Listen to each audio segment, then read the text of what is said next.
Son günlər mediada söküləcək evlərlə bağlı yazıları tez-tez görürük. Əsasən də, xüsusilə də qeyri-qanuni şəkildə tikilən evlərdən söhbət gedir. Daha da əslində biraz da daralsaq, kollektorların üzərində tikilən qeyri-qanuni evlər. 1600-ə yaxın belə evlərin olduğu deyilir. Bundan danışardıq. Bunun aqibəti necə olmalıdır? Sökülmə olarsa vəziyyət necə olacaq? Kompensasiya ödəniləcəkmi?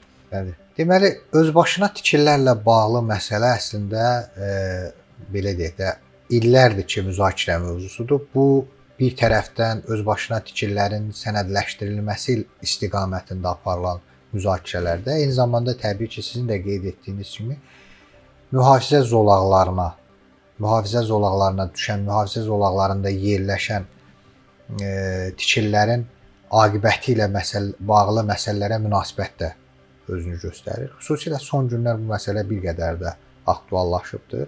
İlkin olaraq aparılmış araşdırma və səsləndirilən o 1600 tikili ilə bağlı rəqəm mən hesab edirəm ki, bu mövcud reallığı tam əks etdirmir. Eyni zamanda bu istiqamətdə hesab edirəm daha dərin araşdırmalara ehtiyac var.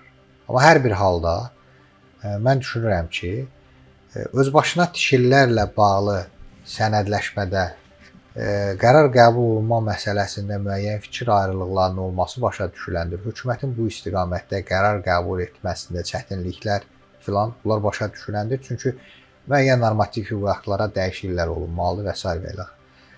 Amma mühafizə zolaqları ilə bağlı konkret fərdi yaşayış evlərin aqibəti məsələsi hesab edirəm ki, ən qısa müddətdə həll olunmalıdır. Bu problem də göstərdi ki, bu məsələ bugün əslində hökumətin qarşısında duran prioritet istiqamətlərdən biri olmalıdır.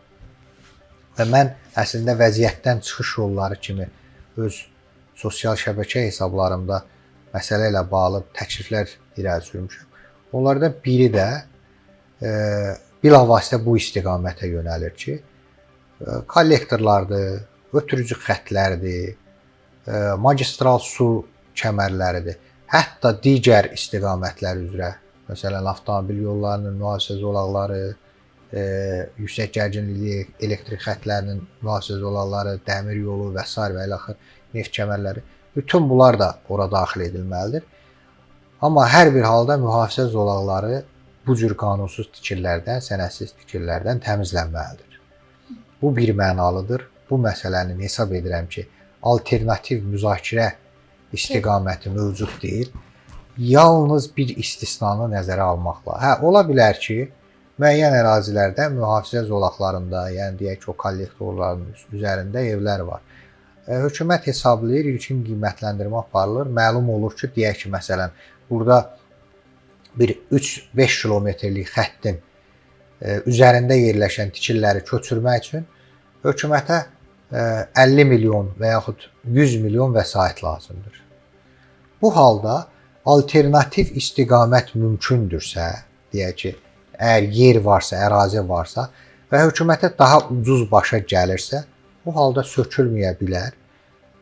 Kollektorun xəttin yerinin dəyişdirilməsi məsələsinə daha ucuz, daha iqtisadi baxımdan daha səmərəli variant kimi o məsələyə baxıla bilər. Yeganə istisna bu ola bilər ki, bütün hallarda düşünürəm bu mühafizə zolaqları məsələsi öz həllini tapmalıdır. Mühafizə zolaqlarında bəs kupçalı ev, belə deyək, sənədli evlər varmı? Bəs bu daha yəni hamısı qanunsuz tikilidirmi, yoxsa icazə verilənlər? Özbaşına tikililərin, qanunsuz tikililərin mühafizə zolağına düşən hissələrinin sənədləşdirilməsi ilə bağlı faktlar istisna hallarda müşahidə etmişik. Amma mən hesab edirəm ki, bu məsələ də həllini tapa bilər. Bu, hər bir halda o 1600 tikilinin içərisində, belə deyək də, 0,1%, 1% civarında dəyişə bilər. Burada isə hesab edirəm ki, məhkəmə qaydasında hökumət bu əqdin etibarsızlığı məsələsini qaldırıb, bəli, mülkiyyət hüquqlarına xitam vermək yolu ilə vətəndaşın köçürülməsi məsələsinə baxa bilər. İlkin halda bəlkə ola bilsin ki, vətəndaş bilsə ki, onun evinin, hətta mülkiyyət sənədi var, bilsə ki, onun evinin altından tutaq ki, su kollektoru keçir və yaxud kanalizasiya xətti keçir və yaxud kanalizasiyanın üzərində yerləşir.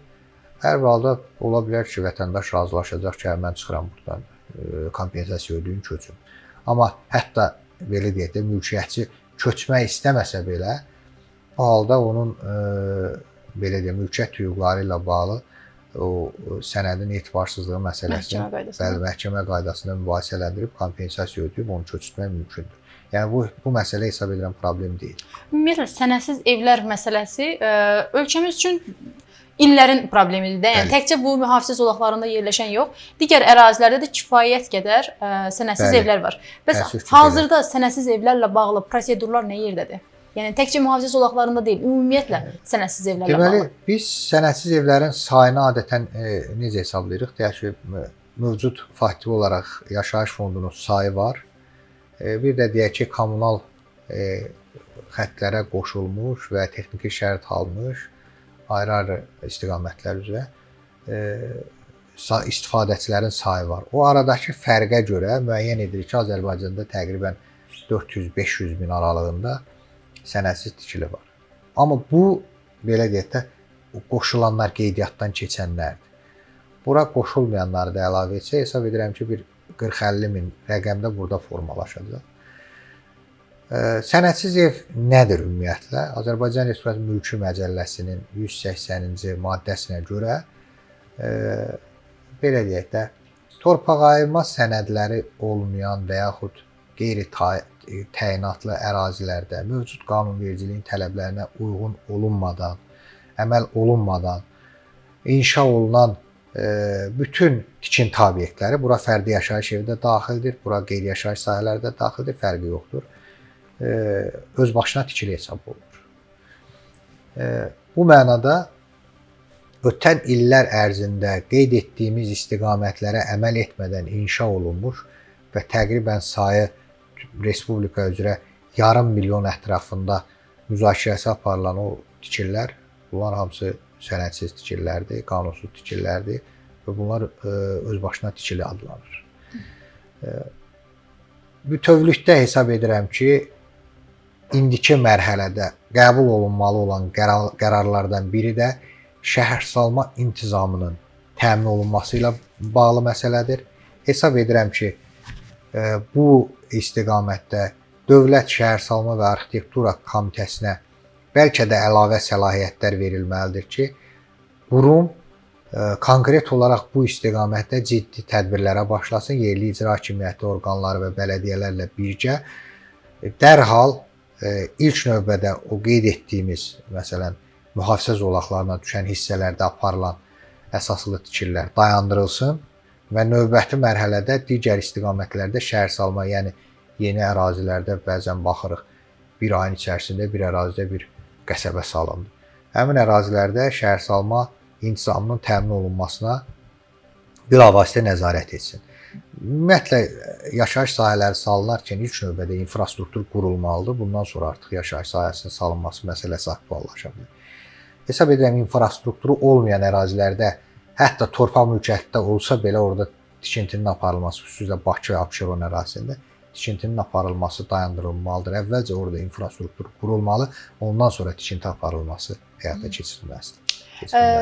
Bir müddət əvvəl bu sənədsiz evlərə kommunal xidmətlərində su, qaz, işığın verilməməsindən bağlı bir qərar qəbul olunmuşdu.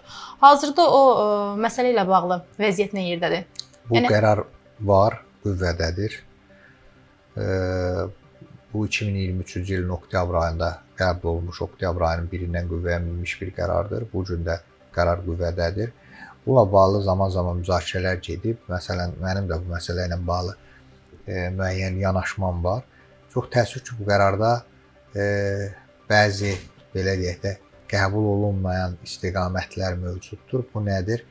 Bu, tikintisi artıq başa çatmış və deyək ki, daxilində yaşayış olan fərdi yaşayış evlərinin o kommunal təchizata çıxışının dayandırılması məsələsidir. Hətta elə vətəndaş var idi ki, texniki şərti almışdı, amma qoşulmanı həyata keçirməmişdi. Bu qərar ona da şamil olunurdu. Bu mənada mən hesab edirəm ki, o istiqamətdə istisna olmalıdır, amma bir daha o məsələyə qayıdıram ki, bura mühafizə zolaqları məsələsi istisnadır. mühafizə zolağında tikilmiş ev, hətta belə deyək də, hansısa formada sənəd alıbsa belə, onun kommunal təsisata qoşulması dayandırılmalıdır. Son günlər mənə verilən suallardan biri də odur ki, vətəndaşlar necə bilə bilərlər ki, məsələn, ev tikir, yerin altından hansısa bir belə deyək də, xətt keçirmi, kommunal xətt keçirmi, yüksək gərginlikli elektrik xətti keçirmi və yaxud kollektor varmı? Təəssüf ki, bunu vətəndaş bilə bilməz. Vətəndaşın bu informasiya əlçatanlığı mövcud deyil. Əgər torpağın sənədi varsa, bu barədə məlumat coğrafi informasiya sistemi vasitəsilə Əmlak Məsələləri Dövlət Xidmətinin inteqrasiya olunmuş məlumat bazasında öz əksini tapır və tikintiyə icazə verən qurumlar artıq bu barədə məlumatlı olurlar. Bu halda artıq tikintiyə icazənin verilməsi məsələsi dayandırılmalıdır.